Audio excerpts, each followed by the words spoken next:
Olá, vamos dar continuidade aqui às nossas aulas de Direito Financeiro.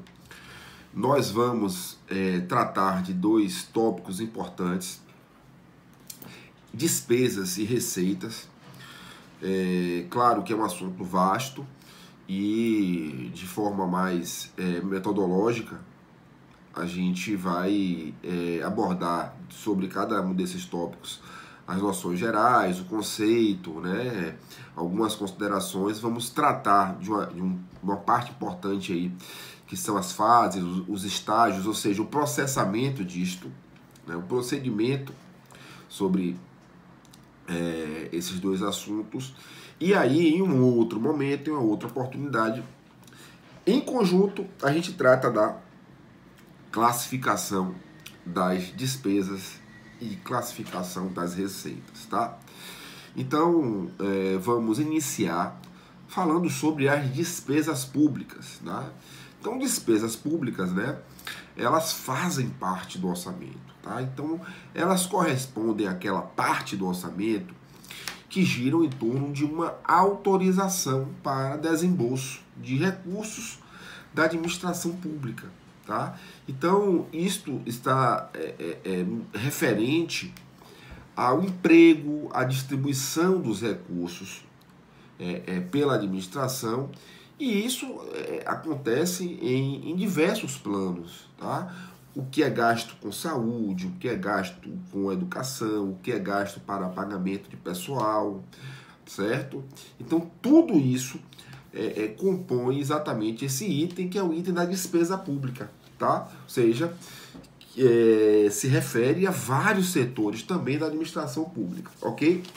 Então, veja só, se eu estou falando de autorização para o desembolso do recurso, da saída do dinheiro do cofre público, eu posso e devo considerar que a despesa pública é, sim, um conjunto de dispêndios, tá, voltado, né, ao atendimento das necessidades que acontecem por meio dos serviços, né? Ou seja, o funcionamento da administração pública depende exatamente o quê? Dos serviços que são prestados, dos bens que são adquiridos, e tudo isso demanda dinheiro, tá? Afinal de contas, todo direito que é exatamente contemplado pela administração pública tem um custo, né? Tem um autor que fala que os direitos, né, os custos do direito não nascem árvores, né? Então isso é um ponto importante que a gente tem que observar.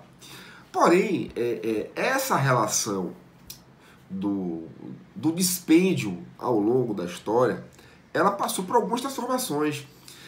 Num primeiro momento, que a gente pode chamar de período clássico, né, as despesas eram consideradas um gasto improdutivo, né? Por que a despesa era considerada um gasto improdutivo? Porque o Estado não concebia que tinha esta obrigação, né, de realizar uma intervenção na ordem econômica, tá?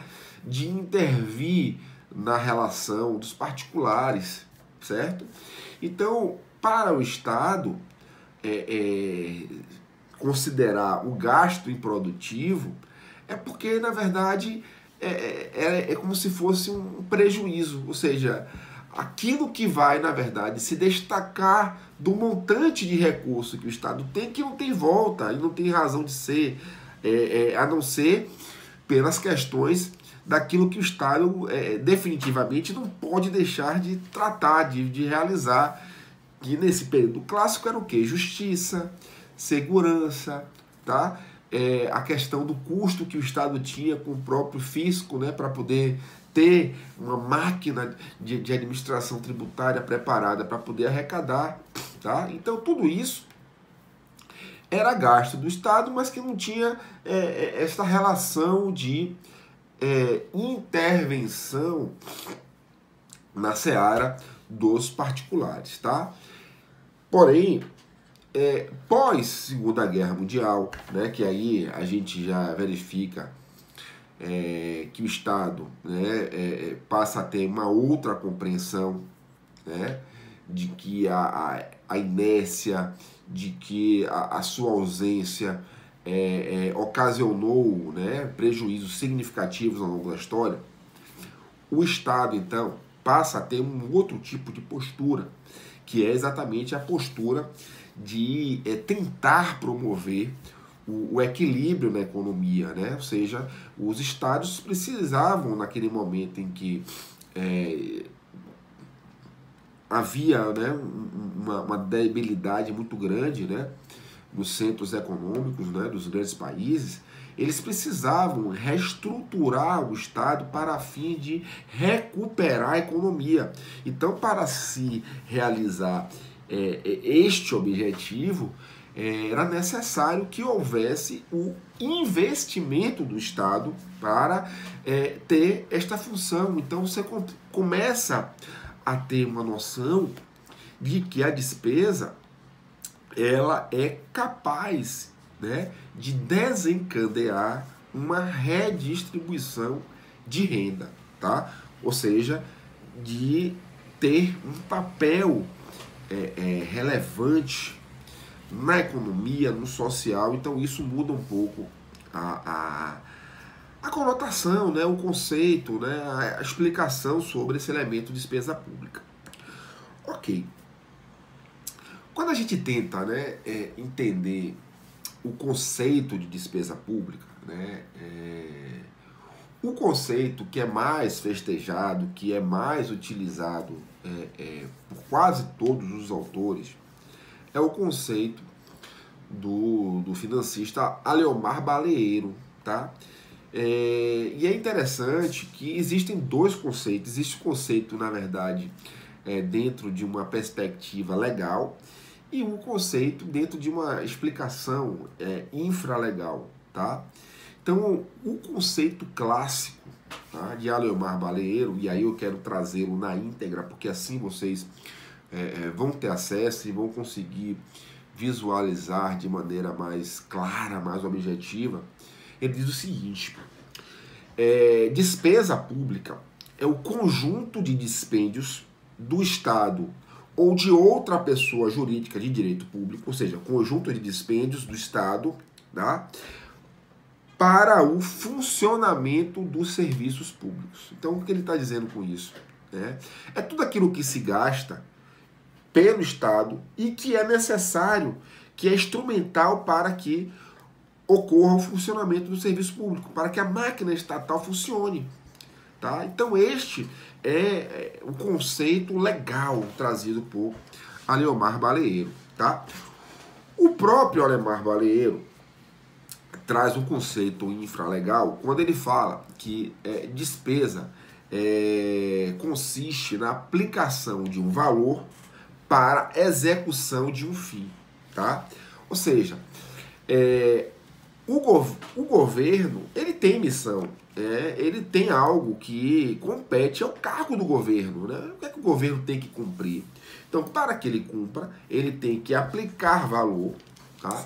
Este valor é voltado à execução das finalidades estatais, das finalidades que são de obrigação do governo. Tá?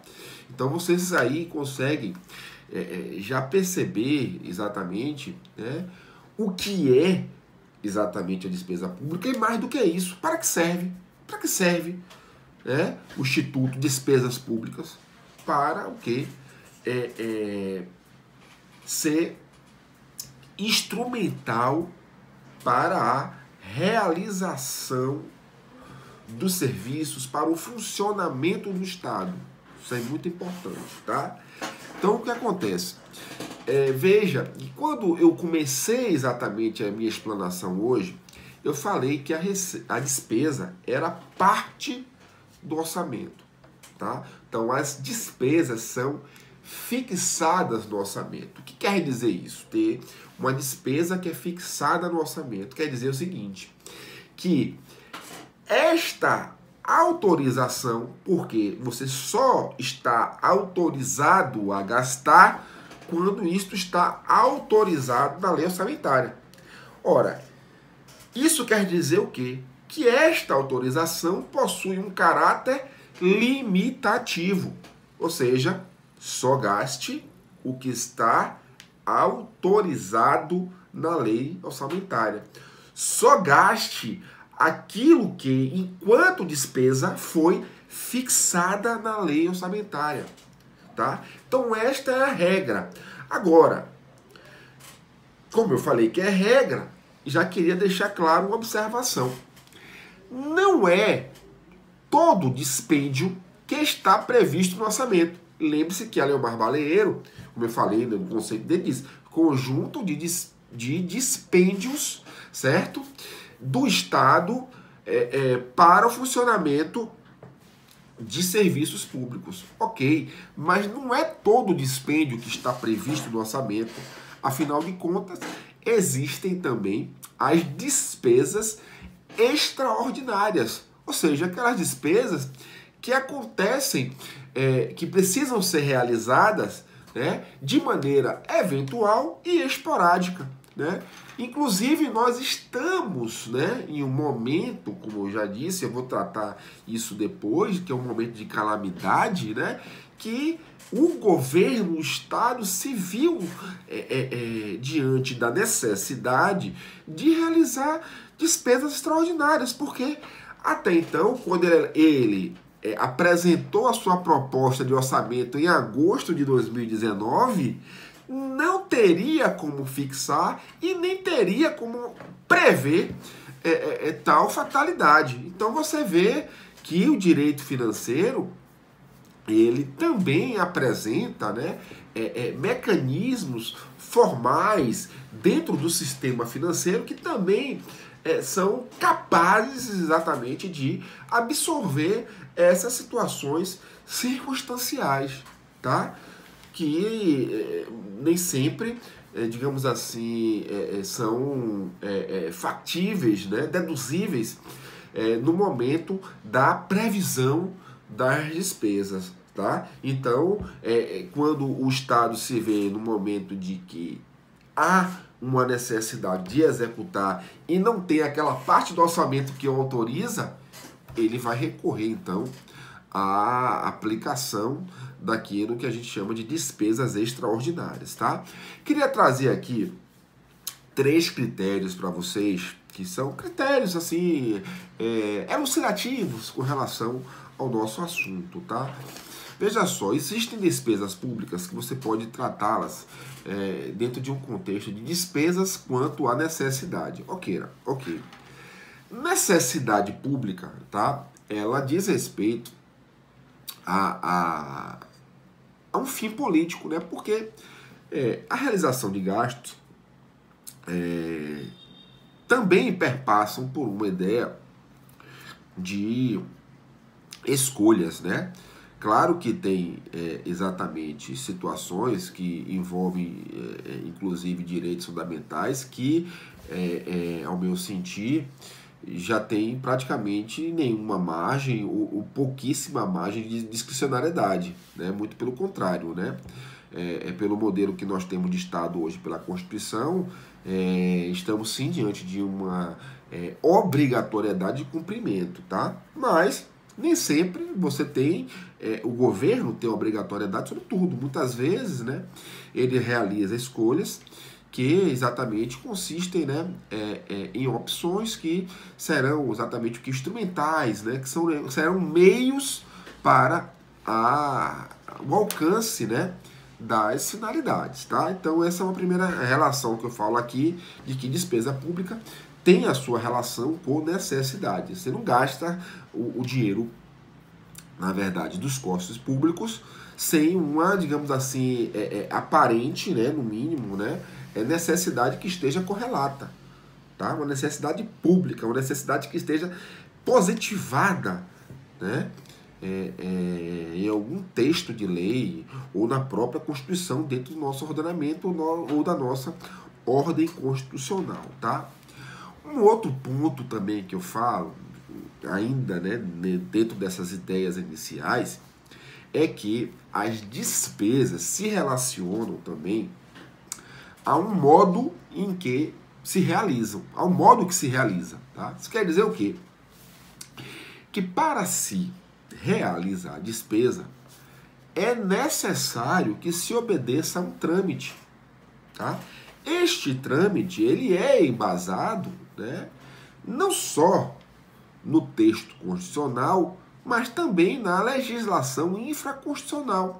Então, para se realizar a despesa, é necessário que você siga o passo a passo, né, previsto, o procedimento previsto, né, a formalidade prevista na Lei 4320 de 64, na Lei de Responsabilidade Fiscal, que é a 101 de 2000, na Lei de Licitação, que é a 8666 de 93, certo? Então é necessário que se obedeça a trâmites formais, né, para se realizar a despesa. O gestor não pode, na verdade, ter um cartão corporativo e gastar com suas compras pessoais, né? Não pode fazer a feira com cheque da prefeitura. Então ele tem que seguir esses trâmites, tá? Sob pena exatamente de o cometimento de um crime contra as finanças públicas e todas aquelas consequências que já sabemos decorrente disso, que chega até inexigibilidade, improbidade administrativa, dentre outros, penal, civil, tudo isso que nós já até tratamos em algum momento do curso até hoje, tá? E é necessário, e aí, digamos assim, não é uma posição unânime, né? Porque se tem um posicionamento de que quando você vai realizar uma projeção do orçamento para o ano seguinte, você inicia pela despesa, tá? Então você inicia pela despesa, porque despesa é aquilo que você pode fixar. Eu vou tratar disso em receita, mas nós sabemos que receita é algo que pressupõe uma precisão menor, porque envolve, né, variáveis. Então você tem como, na verdade, você não tem como utilizar corretamente o termo fixar quando se trata de receitas.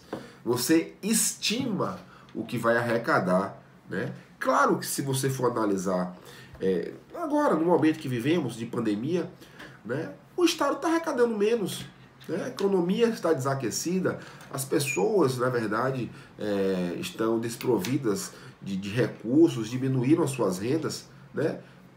Inevitavelmente ocorrerá a diminuição do recolhimento de impostos, de tributos, isso é fato, né?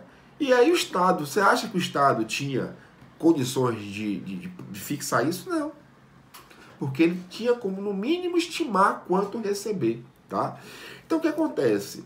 Há exatamente esse posicionamento de que primeiro se fixa a despesa, e essa despesa, ela, na verdade, terá a sua consecução, a sua realização, diante de um orçamento provável, tá? Porém, eu sigo mais uma linha, que é uma linha digamos assim, construção proporcional. Porque o que eu entendo é que no momento que você vai fixar uma despesa, você não faz de maneira aleatória. Você tem, na verdade, o quê? Comparação com o ano anterior, ou com os anos anteriores. Você tem, na verdade, um mínimo de estudo de um cenário do ano vindouro, ou dos anos subsequentes.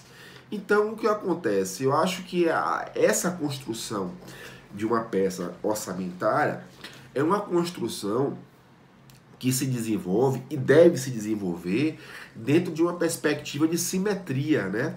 De se realizar uma análise conjunta de despesas, né? E a possibilidade de, digamos assim, conseguir dar cumprimento a essa fixação de acordo com algo que você venha a disponibilizar, a ter disponível, que na verdade, que são os recursos para, digamos assim, desencadear a consecução desse fim ou o atingimento da necessidade pública que se pretende dar exatamente cumprimento ou viabilizar, certo? Ok. Vamos agora a uma parte também importante, né, das despesas públicas, feitas essas considerações, feita na verdade essa contextualização. Vamos tratar aqui do processamento das despesas públicas, tá? Porque veja só, quando eu digo processamento das despesas públicas, eu acabei de dizer que ela obedece formalidade, que eu quero dizer é o seguinte, que até exatamente do momento em que você conjectura o que pretende gastar, até efetivamente você gastar, executar isto, você deve seguir exatamente alguns passos que são chamados de estágios, fases da despesa pública, tá? Então, o primeiro estágio ou fase da despesa pública, tá? É o estágio da fixação da despesa pública, tá? O que quer dizer isso, né? Para você fixar uma despesa pública, né, em uma proposta orçamentária, primeiro você tem que guardar uma relação, né, com a questão da causa jurídica que motiva isso, né? Por que você vai fixar um compromisso, né, que o Estado deve ter com relação a gasto de dinheiro público, né? Por que você vai... Como você vai fundamentar isso, né? Como é que você vai... O porquê da inserção de uma despesa no orçamento? É uma pergunta que se faz, né? E, inclusive, na própria Constituição, há uma indução para isso, para essa reflexão, que está no artigo 165, parágrafo 8º da Constituição Federal. Ok. Porém, esta fixação, ela é precedida, né, de uma situação de proposta, né, de proposta orçamentária. Então, o que acontece? Como é que funciona isso? Como é que funciona esse trâmite, né? Nós temos um momento, então, em que se elabora aquilo que se pretende apresentar ao Legislativo, que a gente chama de mensagem do Executivo, ou seja, veja, a feitura, né, da peça orçamentária, da proposta orçamentária, ela é de exclusividade do Executivo. Então o Executivo encaminha o quê? Uma mensagem do Executivo para o Legislativo. Chegando no Legislativo, como até já mencionei em momentos anteriores, há uma discussão no Legislativo para que isto se transforme exatamente em lei, então para que isso venha posteriormente ser promulgado, tá? Ora, quando há uma transformação em lei, tá? Aí nós temos de maneira palpável, tangível, nós temos créditos orçamentários, tá? E exatamente o que? Eventuais autorizações para, inclusive, créditos adicionais. Nós temos, então, o orçamento, uma vez aprovado, nós temos créditos orçamentários e autorização para eventuais créditos adicionais, como eu estava mencionando, aquilo que você não teria como, digamos assim, vislumbrar, né, enquanto necessidade de gasto no momento em que você elabora a proposta orçamentária, tá? Então isso é importante que fique fixado desta maneira, tá? Vamos lá. Como é, então, o passo a passo disso, tá? Se nós estamos ainda no momento em que há uma fase de fixação, nós temos o que? Esta fase, nós temos a estimativa de despesa e nós temos a conversão. Veja só, nós temos a estimativa de despesa, que na verdade são as premissas que o técnico elabora, né? Por que você vai gastar? Por que você vai gastar? Você parte de várias premissas. Análises anteriores, situações atuais, situações futuras, necessidades que se descortinam perante o gestor, perante esse técnico. Então nós temos expectativas e nós temos depois a conversão dessas expectativas em orçamento, tá? Ou seja, uma coisa é o que foi estimado, outra coisa é o que foi estimado e que se transformou em LOA, se transformou em lei orçamentária anual. Né? Isso tem muito a ver com a ideia de ciclo orçamentário, tá? Ok. Passada essa fase de fixação, tá? De criação até a conversão, nós temos a fase que é uma fase mais exatamente voltada para se colocar, entre aspas, a mão na massa, que é a fase da realização da despesa, tá? Então veja só, essa fase de realização da despesa, nós temos aí o quê? Várias fases dentro dela. Então nós temos aí o quê? Programação da despesa, nós temos a licitação, nós temos o empenho, nós temos a liquidação, nós temos a ordem de pagamento, tá? E nós temos o pagamento em si. Então nós temos aí um conjunto de fases que compõem a realização da despesa, tá? Ou fases ou etapas, melhor dizendo. A primeira etapa que nós temos é a etapa da programação. Veja só. O que quer dizer isto, né? Ora, após a promulgação da lei orçamentária, né, você tem, digamos assim, como vislumbrar, obter, e aí obter, que eu digo, por determinação de lei, artigo 47 da lei 4320. Nós temos aquilo que chamamos de quadro de cotas periódicas. Né? Quadro de cotas periódicas. Este quadro de cotas periódicas está relacionado, tá, a se ter uma cota periódica por cada unidade orçamentária. Ou seja, para que se tenha a autorização de utilização. Então nós temos uma cota para uma unidade orçamentária. Isso quer dizer o quê? Que após a promulgação,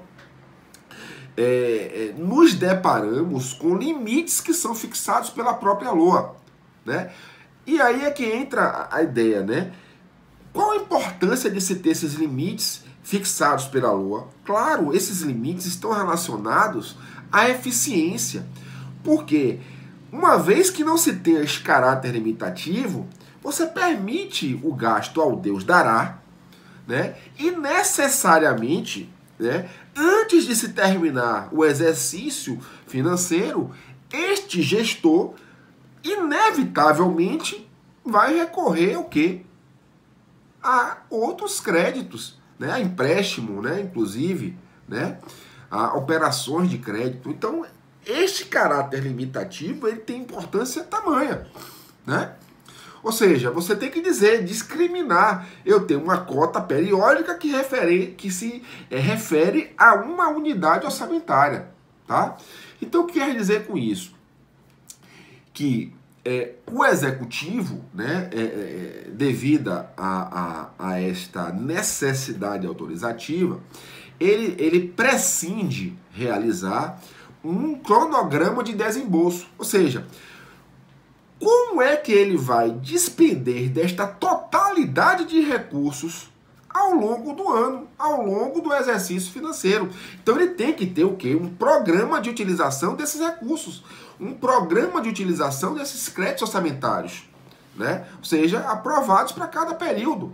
Antigamente, pela Lei 4320, existia a previsão de que essa programação era trimestral.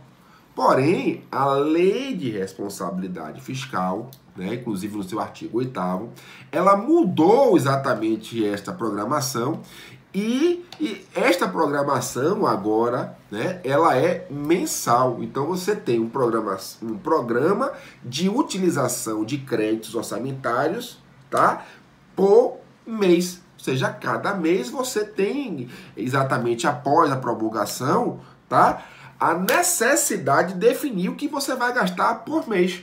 Então isso para quê? Para que se tenha o mínimo, né, de caráter organizacional, né, de caráter de cautela, tá? Então isso é importante. E agora vamos para a licitação.